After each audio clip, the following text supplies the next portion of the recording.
नमस्कार दोस्तों, आप सभी लोगों का फिर से एक बार बहुत बहुत स्वागत है। दोस्तों आज हम लोग डिस्कस करने वाले हैं उस सर्कुलर के बारे में जिसको सेबी ने अभी अभी multi cap mutual fund houses को इशूज़ किया गया है। सभी एएमसीज को एक ये नया सर्कुलर 11 सितंबर 2020 यानी कल सभी लोगों को दिया गया था, जहां पर मल्टी कैप फंड से रिलेटेड उन्होंने एलोकेशंस के लिए रूल्स में थोड़ा सा बदलाव किया है।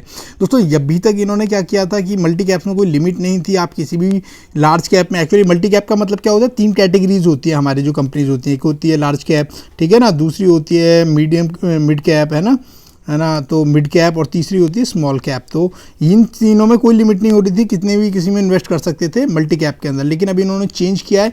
इन्होंने कहा है कि मिनिमम आपको जो है 75% आपको इक्विटी एलोकेशन करना ही होगा मल्टी कैप के अंदर, है ना। बाकी आपकी मर्जी है कि ये रखना चाहो या ना रखना चाहो कितना, पर मिनिमम आपको 75% रखना होगा। स्मॉल कैप, मिड कैप और लार्ज कैप तीनों में 25% का आपका एलोकेशन होना चाहिए। यानी अभी तक कोई लिमिट नहीं थी। अगर आपको अच्छे लग रहे हैं, लार्ज कैप के फंड्स अच्छे लग रहे हैं, तो आप जाके लार्ज कैप में इन्वेस्ट कर सकते हो अपना सारा पैसा। तो म्यूचुअल फंड हाउसेस इस तरह किया हुआ था उन लोगों ने। अभी क्या है, बदलाव क्या है कि भैया 25% आपको रखना है। तो जिन लोगों ने लार्ज कैप में, कुछ ऐसे हैं म्यूचुअल फंड हाउसेस जिन्होंने 60% तक अपना पैसा लार्ज कैप के अंदर लगाया हुआ है, जो अच्छी अच्छी कंपनीज हैं लार्ज कैप की, है ना, तो अब उन्हें क्या करना पड़ेगा, उसको हटा के किसी भी तरह मिड कैप और स्मॉल कैप में लाना पड़ेगा अपना 25%, है ना। तो ये जो काम हो जाना चाहिए लगभग जनवरी 2021 तक हो जाना चाहिए, है ना। तो ये जो है ये जनवरी 2021 से ये इम्प्लीमेंट होगा जो रूल है। और इससे एक दोस्तों एक इंटरेस्टिंग सा आंकड़ा निकल के आता है, ठीक है ना।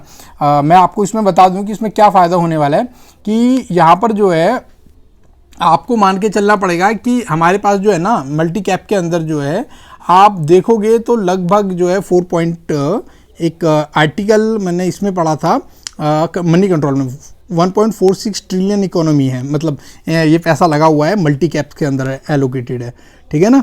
अब इस पैसे में क्या है, जिसके अंदर जो है ना बहुत सारी कंपनियां हैं, जिसमें जो है 35 मल्टी कैप फंड्स हैं, 32 और अदर कंपनियां जिन्होंने अपना लार्ज कैप में एक्सपोजर काफ़ी किया हुआ है ना। उन लोगों ने 65% से लेकर 92% तक अपना जो पैसा है वो लार्ज कैप में लगाया हुआ है। अब उन्हें लार्ज कैप से निकालना पड़ेगा इस पैसे को। हालांकि मैं बता दूं कि कोविड-19 की सिचुएशन के बाद जो लार्ज कैप का जो कंपनियां जैसे रिलायंस जैसी कंपनी हुई, ये कितनी तेज़ी से बढ़े हैं ना।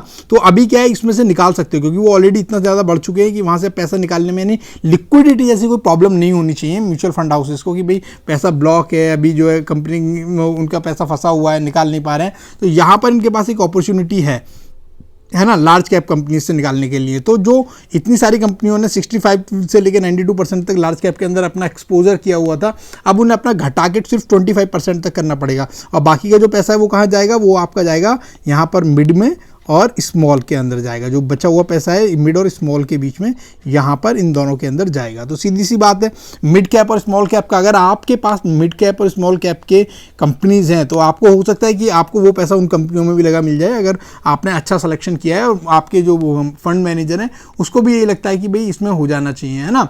तो काफ़ी अच्छा खासा पैसा है जो अब मूव करने वाला है, कहाँ से, मल्टी कैप में लार्ज कैप से इन दोनों के इनके बीच में, ठीक है ना। और मान के चलो भाई साहब सरप्राइज हो जाओगे आपकी, लगभग 40,000 करोड़ ये अमाउंट है जो ये अमाउंट मूव होने वाला है इन दोनों के अंदर, स्मॉल और मिड कैप के अंदर।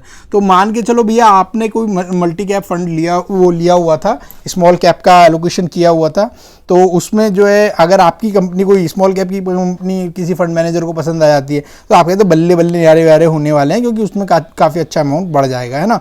हालांकि हार्ड एंड फास्ट अभी अप्लाई नहीं हो रहा है, ये उन्होंने टाइम दिया है प्रॉपर, आप जनवरी तक कीजिए किसी भी हालत में इस चीज़ को, ठीक है। तो आपकी मर्जी है दोस्तों कब तक वो करते हैं। तो अब मुझे एक चीज़ ज़रूर बताइएगा आप, मेरे को ये इन्फॉर्मेशन आपको पास करनी थी कि भैया 40,000 करोड़ फंड मल्टी कैप में सेबी के इस रूल की वजह से मिड और स्मॉल कैप में आने वाला है। मेरा आप लोगों से रिक्वेस्ट है कि आप ये बताओ कि भाई जैसे मेरा फंड का जो एलोकेशन है, मैंने लगभग 50% अपने टोटल पोर्टफोलियो का क्या इन्वेस्ट किया हुआ है, मिड और स्मॉल कैप में किया हुआ है। तो आपने आपके पोर्टफोलियो का कितना अमाउंट इन्वेस्टेड है मिड कैप और स्मॉल कैप के बीच में, है ना। तो ये मेरे को ज़रूर बताइएगा। और अगर आपको नहीं पता है, एक्चुअली हो सकता है बहुत सारे लोगों को ये पता नहीं हो, सर ये ढूंढना कैसे।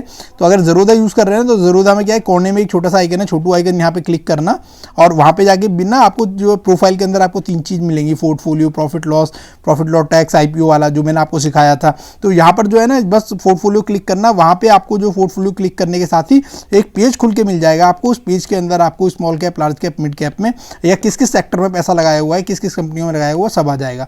तो बस स्मॉल कैप और लार्ज कैप में आपका कितना लगा हुआ है वो जो है आप बताइएगा। और अगर आपके पास कोई ऐसी कंपनी है कि हाँ कार्तिक सर ये वाली कंपनी देखो, मेरे पास ये स्मॉल कैप या मिड कैप की कंपनी है जो आपको लगता है इसमें बहुत दम है, तो प्लीज़ मुझे भी सजेस्ट कीजिएगा कमेंट सेक्शन में लिख के, है ना। तो इन्फॉर्मेशन कैसी लगी जरूर बताइएगा। आपका सजेशन बहुत बहुत मेरे लिए दिल से शुक्रिया अदा करने वाला रहेगा। मैं कमेंट में आपके सजेशंस का वेट करूंगा। Thank you.